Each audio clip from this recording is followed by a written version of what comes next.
Olá, querido amigo, seja muito bem-vindo a mais um trimestre, mais uma classe dos professores.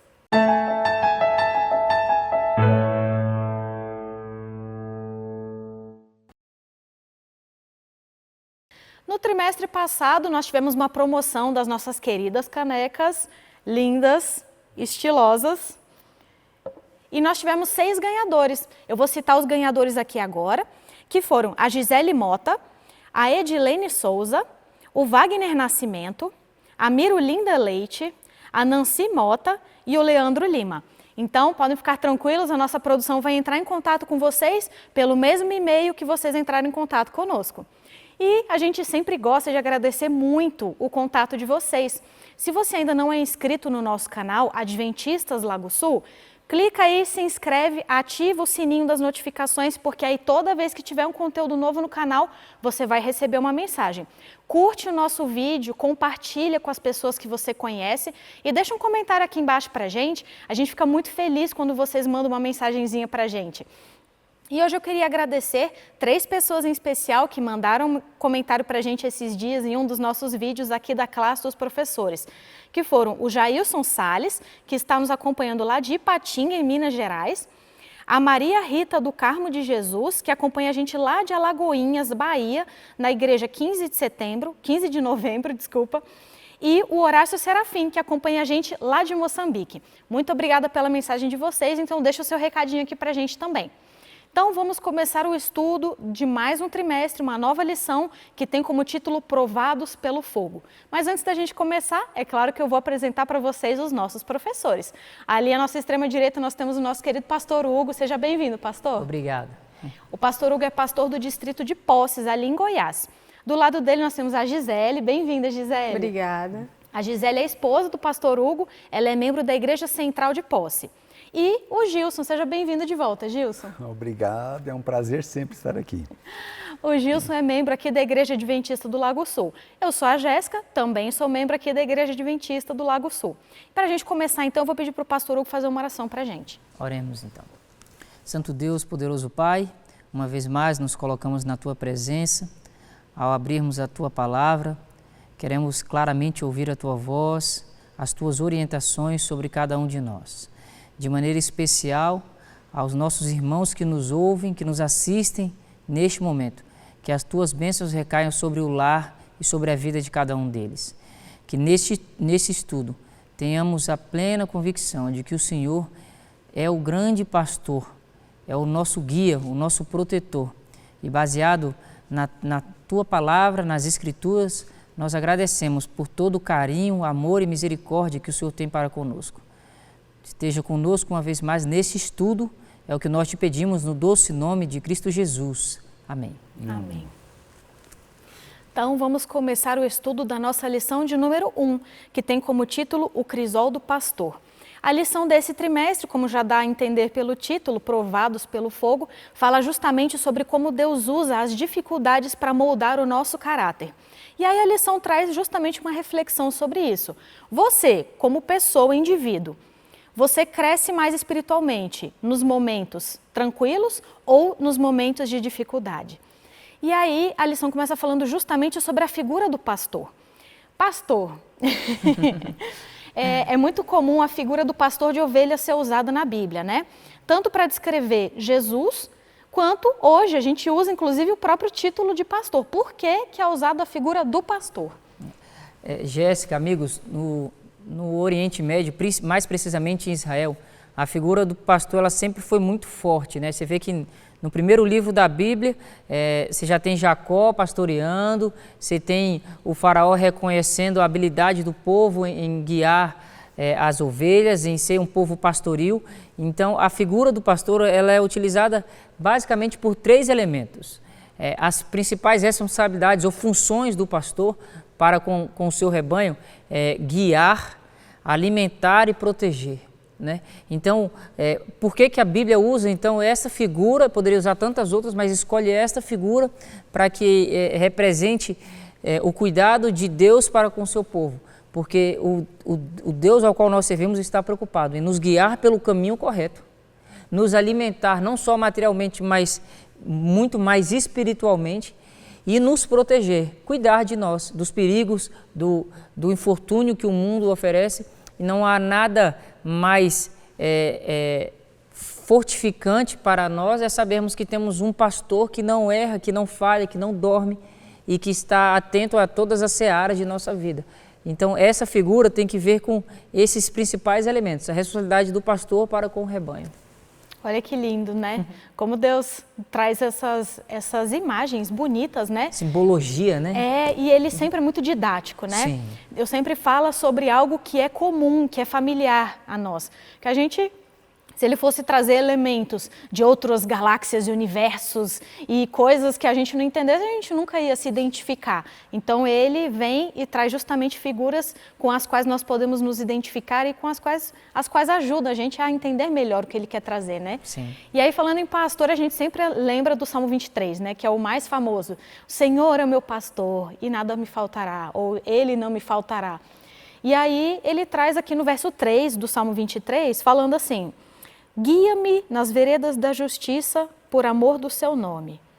E aí, às vezes, a gente lê e a gente decora e a gente não para pensar no que significa cada versinho. Porque na Bíblia, cada versinho, cada palavra e a composição das palavras e dos versos e dos capítulos, tudo tem um significado, né? E não é diferente aqui, guia-me pelas veredas da justiça. O que são, Gilson, as veredas da justiça? É interessante que na tradução, às vezes, a gente perde bastante. Se a gente for estudar no hebraico, cada palavra ali, ela tem um conceito que vem por trás, que amplifica o nosso entendimento, né? Antes de guia-me pelas veredas da justiça, refrigera minha alma primeiro e depois guia-me, né?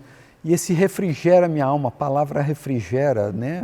É uma coisa que parece que não tem muito sentido, mas refrigera vem de shuf, do hebraico, que é restaurar, arrepender-se, voltar, refazer, reabilitar. Ou seja, a história da humanidade trata-se da queda do homem, da posição onde ele existia, de que era filho de Deus e convivia com Deus intimamente, na presença de Deus. E agora, o resto da história toda, né, do terceiro capítulo em diante, trata-se da reabilitação, restauração do homem ao estado edênico, ao que era no princípio. Por isso que ele fala assim, refrigera minha alma, restaura minha alma ao que eu era antes. E agora, guia-me, né? O que é guia-me nas veredas? Veredas vem de bemagali, o verbo magal, né? Que significa trilha. Então, o mostrar o caminho, o mundo mostra, né? As veredas largas, o caminho largo, o mundo está mostrando. Mas só quem conhece o caminho é capaz de dirigir na trilha.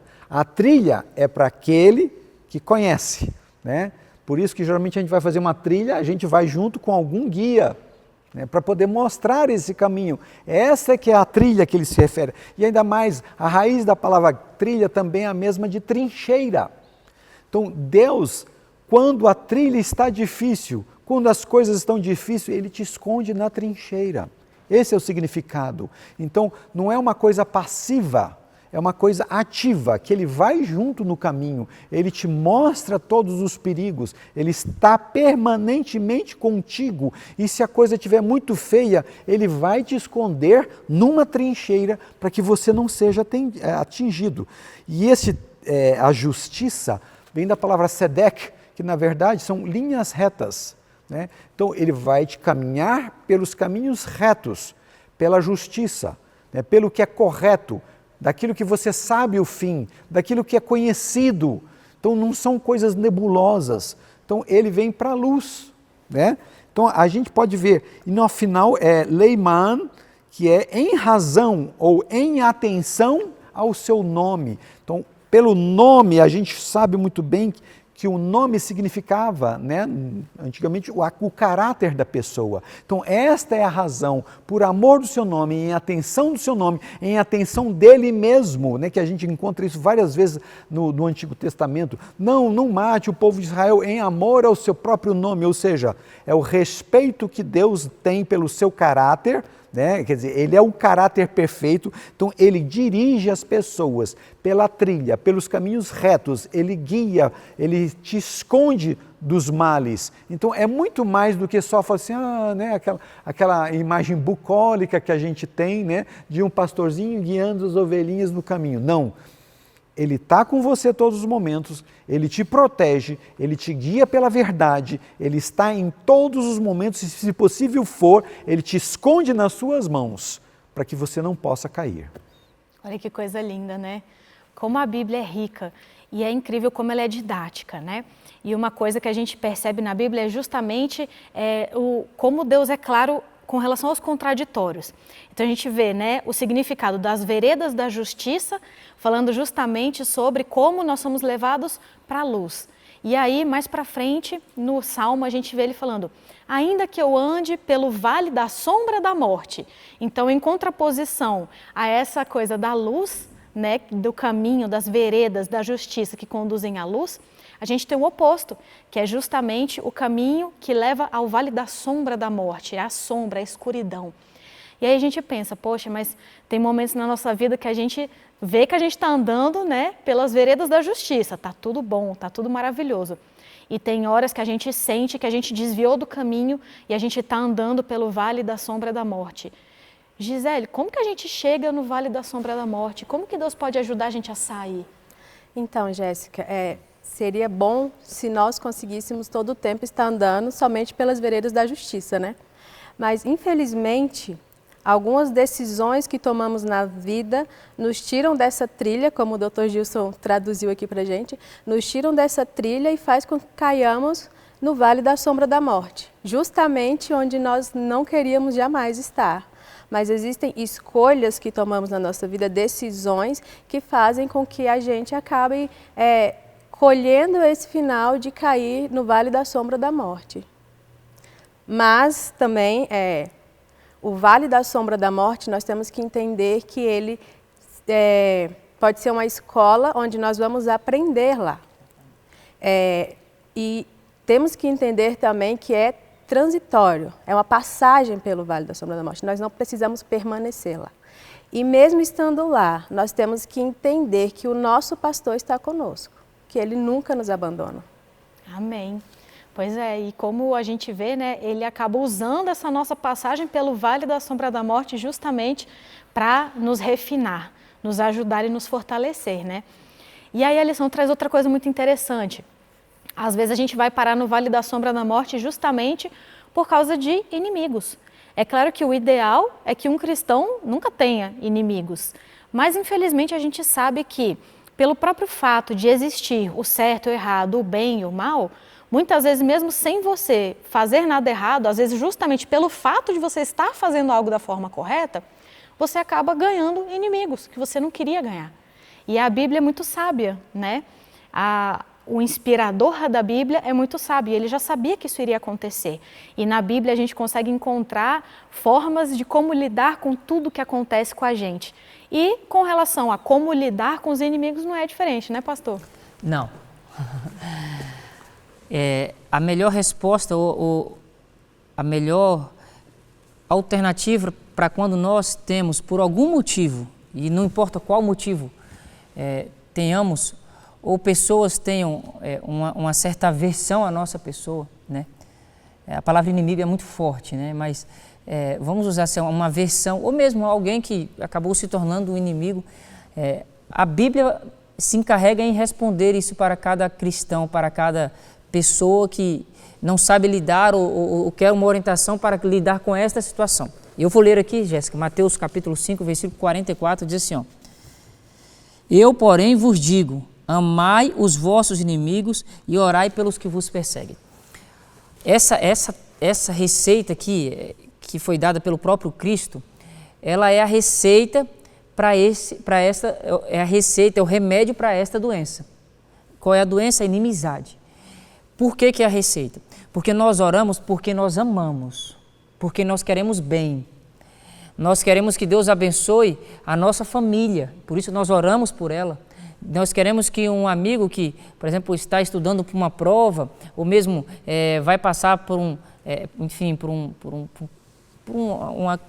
uma situação em que ele precisa muito, deseja muito aquilo, a gente ora pela pessoa, porque a gente acredita e tem certeza de que a oração intercessória tem muito poder. Então, nós fazemos isso somente por quem nos agrada. E se Cristo manda fazer isso, amigo, é porque Ele está mudando dentro de você o sentimento por essa pessoa. Olha, hoje você não gosta dela ou ela não gosta de você. A partir do momento que você começar a orar por ela, o sentimento vai mudar em você. Então, o sentimento negativo que você tinha em relação àquela pessoa, ele vai começar a mudar de maneira constante. Porque, invariavelmente, toda vez que você estiver na presença de Deus e você clamar para que Deus abençoe aquela pessoa, amigo, o sentimento negativo que você tem vai cada vez mais diminuir. E essa é a receita que Cristo deixou para mim e para você. Então, se você tem algum inimigo, se você tem alguém que te fez mal, alguém que te machucou com palavras ou com ações, ore por essa pessoa. Ah, mas eu não estou errado, quem errou foi a pessoa. E hoje a gente nem não consegue mais conversar, não se olha, perdeu-se o vínculo, enfim. Ore por esta pessoa. Você vai ver que o sentimento que você tem com relação a essa pessoa vai ser transformado pelo poder da oração. Não existe remédio mais poderoso do que a oração. E você, ao orar por essa pessoa, pedir que Deus abençoe esta pessoa, você vai ser abençoado, porque esse sentimento e essa situação vão ser apaziguadas pelo poder de Cristo Jesus. Amém. A gente vê, né, sempre Deus convidando a gente a superar a nossa própria humanidade, né? Porque é muito difícil. Ainda mais quando a gente tem esse senso, né, de certo e errado. Exato. A gente fica indignado, né? A gente fica, mas é um absurdo isso. Eu não fiz nada errado, quem está errado é ele. Então por que eu tenho que, às vezes, perdoar sem ele me pedir perdão? Por que eu tenho que orar por ele, sendo que ele me odeia, ele nunca oraria por mim? Então, é incrível isso. A gente sempre fala que a maior luta do cristão é contra o eu, porque realmente é a maior luta que qualquer ser humano tem, seja por uma questão de ideologias, seja por uma questão de temperamento, de inclinações naturais, né, para certos pecados, para certos erros. E é muito difícil, né? Porque a gente sabe que o nosso Deus é também um Deus de justiça. Então, não é querer dizer que Deus está passando a mão na cabeça de quem está errado, né? Aquela coisa de sempre, não, quem está errado sempre se safa, sempre se dá bem. E o bonzinho, né, só se dando mal. Ele que tem que abrir mão de tudo, ele que tem que tomar na cabeça e ele que tem que perdoar mesmo assim. E não é assim. A gente tem que entender que também a justiça pertence somente a Deus, né? Mas para a gente é difícil. E outra coisa que é muito humana é a gente desanimar diante das dificuldades. É sempre muito fácil, quando tudo está indo muito bem, a gente fala, nossa, Deus tem me abençoado tanto, graças a Ele, graças a Deus. E aí a gente está firme na igreja, né? Aquela coisa linda. E aí quando as coisas começam a ir de uma forma que a gente não queria, que a gente não estava esperando, a gente começa a duvidar. E aí vem Satanás com aquela vozinha na nossa cabeça querendo dizer que Deus nos abandonou, que nós estamos sozinhos. E a gente começa a sentir essa solidão, sendo que ela não existe, né? Tem um Deus que está ali com a gente. E a gente sabe que a gente tem que, nós mesmos, né, expulsarmos esse sentimento da gente. Mas, Gilson, como que a gente faz isso? Bom, junto com a promessa de que Ele estaria conosco no vale da sombra da morte, na presença dos inimigos, também vem a consequência, né?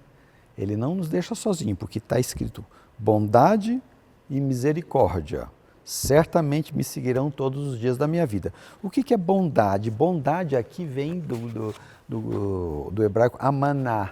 Significa o quê? Sustentado pela fé, convicto. E é aquela fé da imagem, aqui da origem da corda, né? É aquela fé que ela é operante, ela é ativa. Porque muitas vezes as pessoas querem que Deus resolva os problemas, né? Senta na cama, eu orei, Deus proverá e eu vou ficar aqui deitado em berço esplêndido, né? Ao som e à luz do mar profundo, né? Então, não é isso. é aquela fé que opera, que segura a corda, que Deus está te puxando. Então, que ela é uma coisa ativa. Você está convencido, isso que é a bondade. E misericórdia de chesed vem de graça. A graça, aquela dívida impagável que você tem. Esta é a misericórdia de Deus. Então, você não vai passar de maneira nenhuma, por nenhuma situação que Cristo não tenha passado. Que Deus não tenha passado. Então Ele sabe muito bem do que Ele está fazendo, Ele sabe muito bem aonde você se meteu. Então, isto é, e esta graça, e essa misericórdia, e esta bondade me seguirão. Na verdade, o seguirão tem um sentido de me perseguirão. Mesmo que você tente fugir, né? E nos diz, mesmo que você esteja no abismo do profundo do mar, Ele está lá. Então, se você só não pega, se você não quiser nessa corda, né? Então, a decisão é sua, porque Deus oferece tudo. Então, você não vai estar sozinho no vale da sombra da morte, você não vai estar sozinho na presença dos seus inimigos, você não vai estar sozinho em momento nenhum. Mas entenda, a questão é pessoal.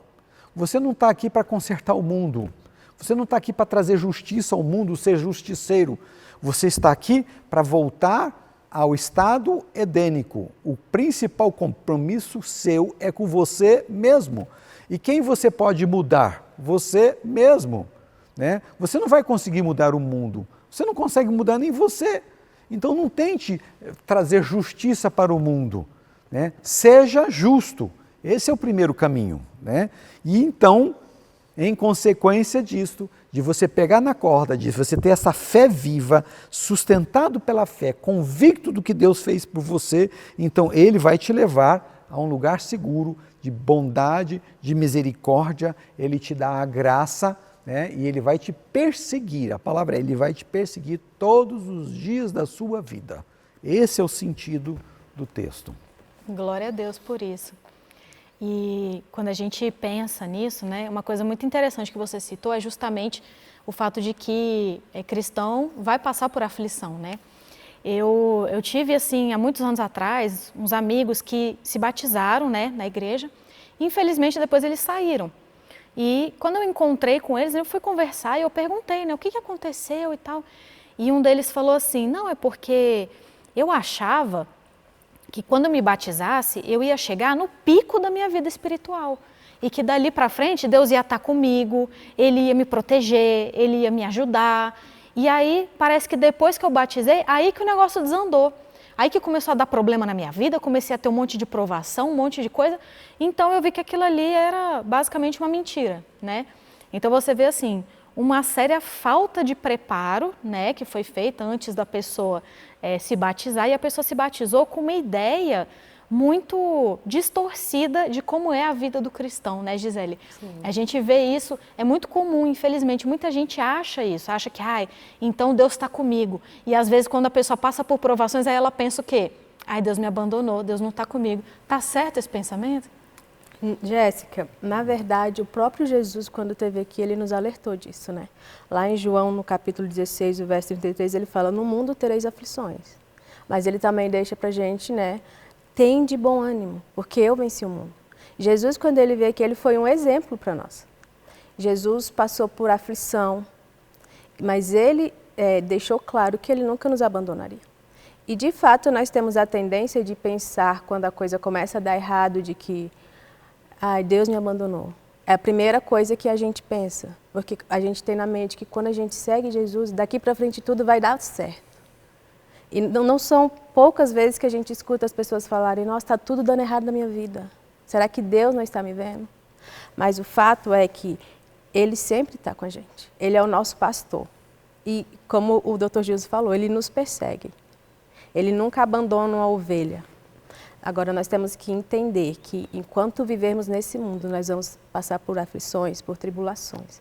Mas temos que fazer isso com bom ânimo, crendo que não estaremos sozinhos nunca. Porque foi isso que Jesus falou pra gente. É verdade, né?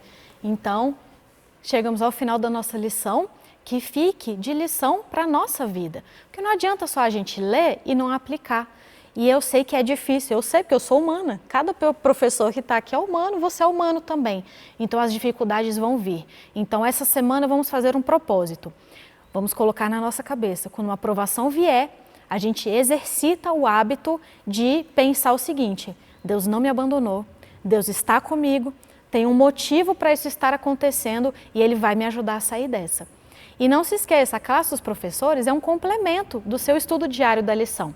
Ela não deve ser feita ao invés do estudo, porque Deus está todo dia te esperando para você ter o seu momento pessoal com Ele. E isso vai te ajudar, inclusive, no momento que a aprovação vier, para você conseguir lembrar a cada dia daquilo que você estudou e confiar em Deus para que você não desanime na sua caminhada, porque o vale é passageiro. E aí, quando a gente passar pelo vale da sombra da morte e o nosso pastor nos caminhar de volta para a vereda da justiça, vai vir amanhã. Então, eu gostaria de pedir, se é hora, Gisele, para a gente encerrar, por favor? Sim. Vamos orar?